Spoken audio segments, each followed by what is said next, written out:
Hello, my darlings. Madame Raven here, and it's another Saturday, which means another Penny Dreadful.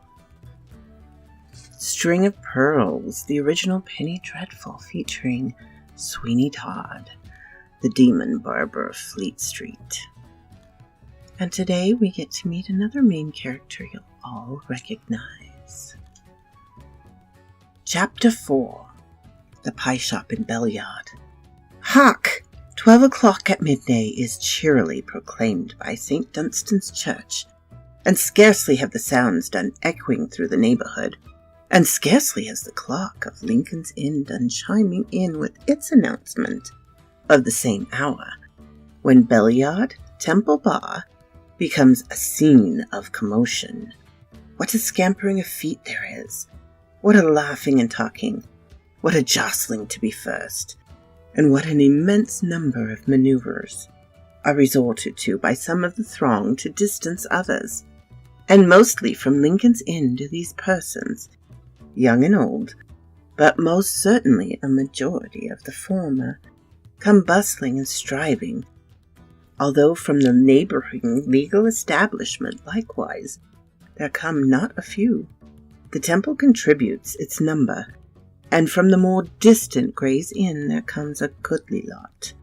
Now Belliard is almost choked up, and a stranger would wonder what could be the matter, and most probably stand in some doorway until the commotion was over. Is it a fire? Is it a fight?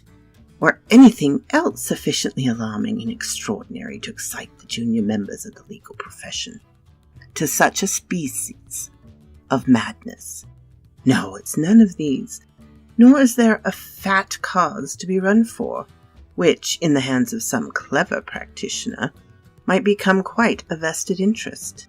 No, the enjoyment is purely one of a physical character, and all the pacing and racing, all this turmoil and trouble, all this pushing, jostling, laughing, and shouting, to see who will get first to Lovett's Pie Shop.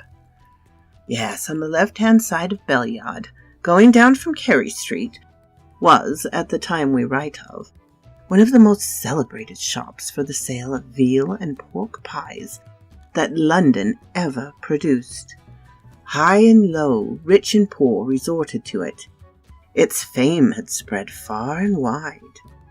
It was because the first batch of those pies came up at 12 o'clock that there was such a rush of the legal profession to obtain them.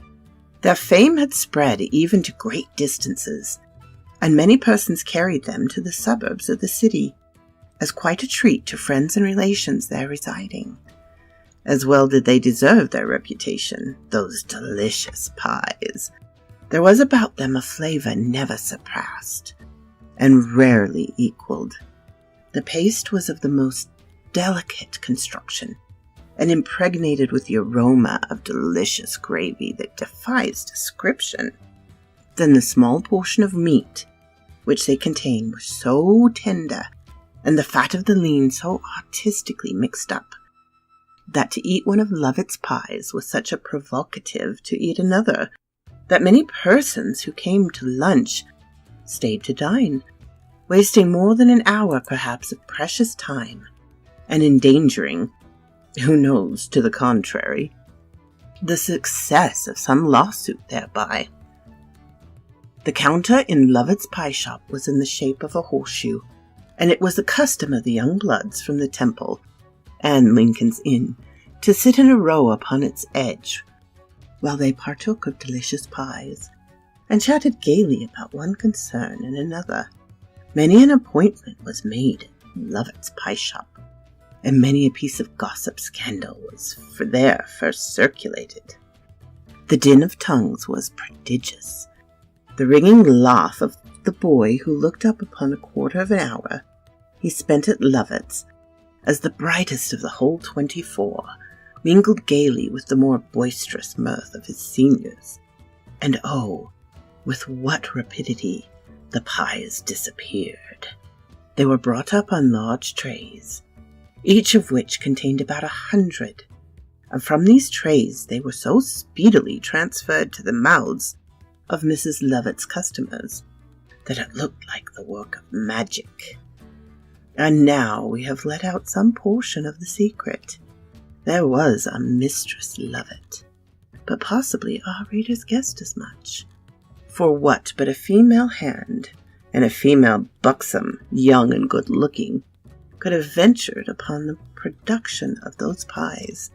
Yes, Mrs. Lovett was all that, and every enamoured young scion of the law, as he devoured his pie, pleased himself with the idea that the charming Mrs. Lovett had made that pie especially for him, and that the fate or predestination had placed it in his hands. And it was astonishing to see with what impartiality and with what tact the fair pastry cook bestowed her smiles upon her admirers, so that none could say he was neglected, while it was extremely difficult for anyone to say he was preferred. This was pleasant, but at the same time it was provoking to all except Mrs. Lovett, in whose favour it got up to a sort of excitement that paid extraordinarily well, because some of the young fellows thought, and thought it with wisdom too, that he who consumed the most pies would be the most likely to receive the greatest number of smiles from the lady. Acting upon this supposition, some of her more enthusiastic admirers went on consuming the pies until they were almost ready to burst. But there were others again, of a more philosophic turn of mind, who went for the pies only and did not care one jot for Mrs. Lovett. These declared that her smile was cold and uncomfortable, that it was upon her lips but had no place in her heart, that it was the set smile of a ballet dancer, which is about one of the most unmirthful things in existence. Then there were some who went even beyond this, and while they admitted the excellence of the pies, and went every day to partake of them, swore that Mrs. Lovett had quite a sinister aspect, and they could see what a merely superficial affair her blandishments were, and that there was lurking a devil in her eyes that, if once roused, would be capable of achieving some serious things, and might not be so easily quelled again. By 5 minutes past 12, Mrs. Lovett's counter was full, and the savoury steam of the hot pies went out in fragrant clouds into the bell-yard, being sniffed up by many a poor wretch passing by, who lacked the means of making one of it in the throng that were devouring the dainty morsels within. "Why, Tobias Ragg," said a young man, with his mouth full of pie, "where have you been since you left Mr. Snow's in paper building? I've not seen you for some days." "No," said Tobias, "I have gone another line. Instead of being a lawyer and helping to shave the clients, I'm going to shave the lawyers now. A tuppenny pork, if you please, Mrs. Lovett." "Ah, who would be an emperor if he couldn't get pies like this, eh, Mr. Cliff?" "Well, they are good, of course we know that, Tobias. But do you mean to say you're going to be a barber?"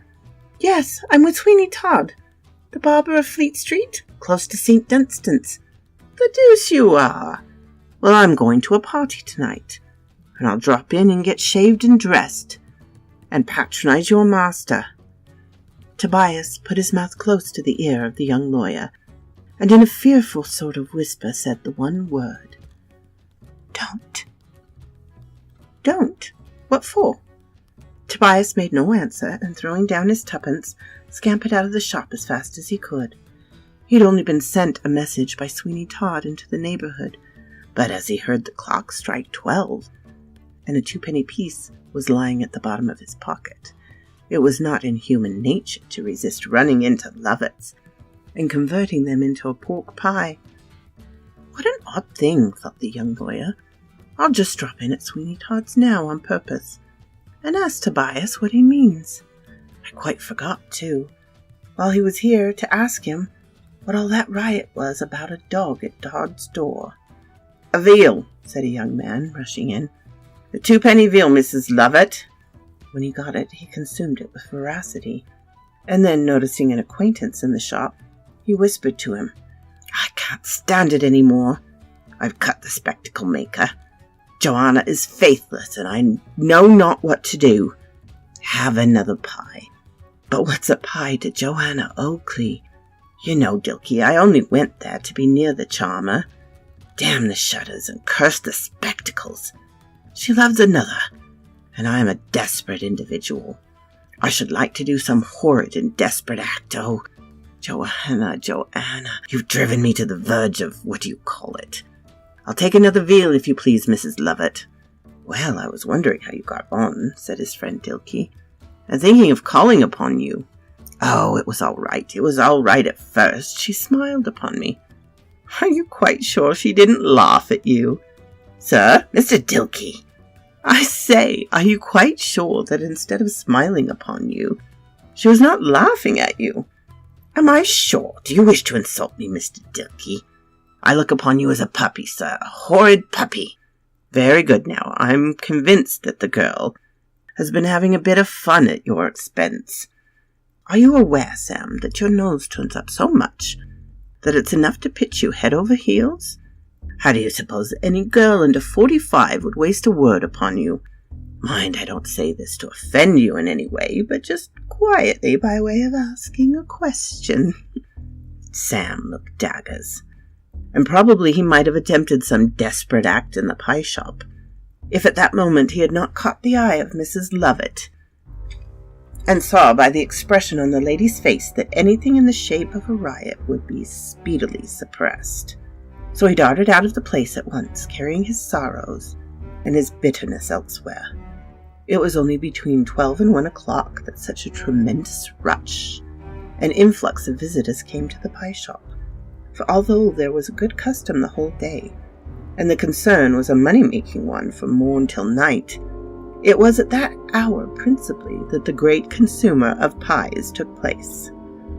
Tobias knew from experience that Sweeney Todd was a careful calculator of time. It ought to take to go to different places, and accordingly, since he had occupied some portion of that most valuable of all commodities, at Mrs. Lovett's, he arrived quite breathless at his master's shop. There sat the mysterious dog with the hat, and Tobias lingered for a moment to speak to the animal. Dogs are great physiologists, and as the creature looked upon Tobias's face, he seemed to draw a favorable conclusion regarding him, for he submitted to a caress. "Poor fellow," said Tobias. "I wish I knew what had become of your master, but it makes me shake like a leaf to wake up last night and ask myself the question. You shan't starve, though, if I can help it. I haven't much for myself, but you shall have some of it." As he spoke, Tobias took from his pocket some not very tempting cold meat, which was intended for his own dinner, which he had wrapped up in not the cleanest of cloths. He gave a piece to the dog, who took it with a dejected air, and then crouched down at Sweeney Todd's door again. Just then, as Tobias was about to enter the shop, he thought he heard from within a strange shrieking sort of sound. On the impulse of the moment, he recoiled a step or two, and then, from some other impulse, he dashed forward at once and entered the shop. The first object that presented itself to his attention, lying upon a side table, was a hat with a handsome gold-headed walking cane lying across it.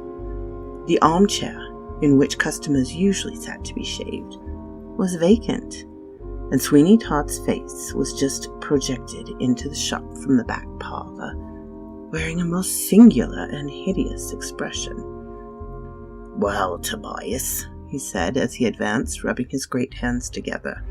"Well, Tobias, so you could not resist the pie shop." "How does he know?" thought Tobias.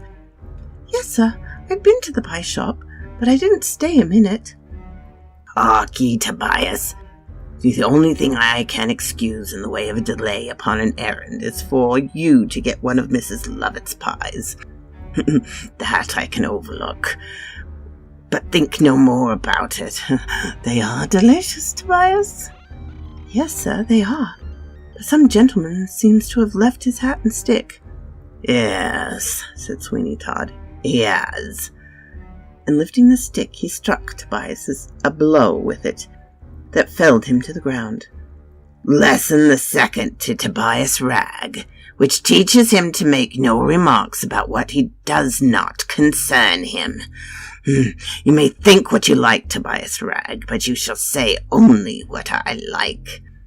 I won't endure it, cried the boy. I won't be knocked around this way. I tell you, Sweeney Todd, I won't. You won't? Have you forgotten your mother? You say you have a power over my mother, but I don't know what it is, and I will not believe it. I'll leave. I'll come of it what may. I'll go to sea or anywhere rather than stay in such a place as this. Oh, you will you? Then, Tobias, you and I must come to some explanation. I tell you what power I have over your mother, and then perhaps you will be satisfied. Last winter, when the frost had continued 18 weeks, and you and your mother were starving, she was employed to clean out the chambers of a Mr. King in the temple, a cold-hearted and severe man, who never forgave anything in his life and never will. I remember, said Tobias, we were starving, and owed a whole guinea for rent. But Mother borrowed it and paid it, and after that got a situation where she is now. You think so? The rent was paid, but, Tobias, my boy, a word in your ear. She took a silver candlestick from Mr. King's chamber to pay it. I know it. I can prove it. Think of that, Tobias, and be discreet. Have mercy upon us, said the boy. They would take her life. Her life? Screamed Sweeney Todd. Aye, to be sure. They would hang her. Hang her, I say. And now, mind, if you force me, by any conduct of your own, to mention this thing, you are your mother's executioner.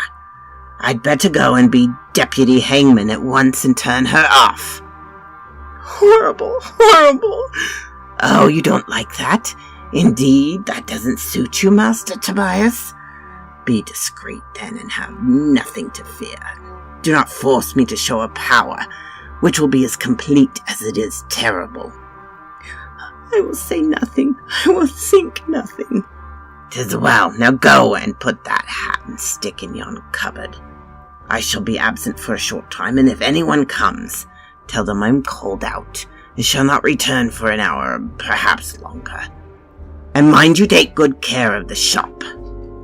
Sweeney Todd took off his apron and put on an immense coat with huge lapels, and then clapping a three-cornered hat on his head, and casting a strange, withering kind of look at Tobias, he sailed forth into the street. So quoth this raven.